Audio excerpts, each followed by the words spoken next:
Hey everyone, welcome back to my channel, welcome to new fresh blog. কেমন আছে তোমরা সবাই? আবার একটা নতুন মিনি ব্লগ নিয়ে চলে আসলাম।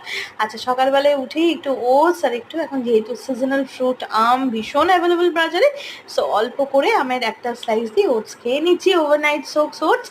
আর সকালবেলাতেই একটু অফিসিয়াল কাজ ছিল, মানে কিছু প্রিন্ট আউট নেওয়ার দরকার ছিল, তো সেই জন্যই প্রিন্ট আউট নিতে চলে গেছিলাম। ওখানে প্রিন্ট আউট নেওয়া হয়ে গেছিলো, চলে এসে ফ্রেশ হয়ে ঠাকুর দিয়ে কিন্তু স্নান করে রেডি হয়ে গেছি। এখন লাঞ্চ করতে বসে গেছিলাম। আজকে কিন্তু শাশুড়ি মা এখানে ফ্রাইড রাইস আর একটু চিকেন রান্না করেছিল, সাথে স্যালাড।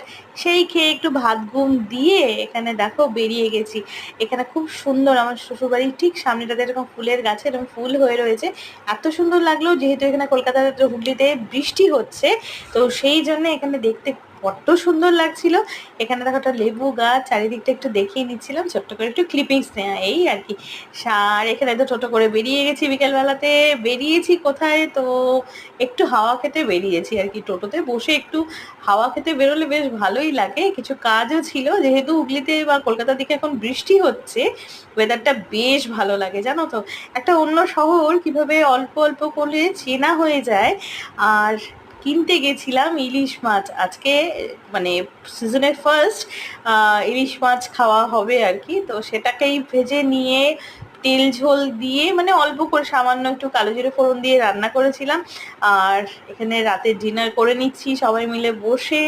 এখন যেহেতু আমি শ্বশুরবাড়িতে আছি, তো সেখান থেকেই ব্লগগুলো দিচ্ছিলাম।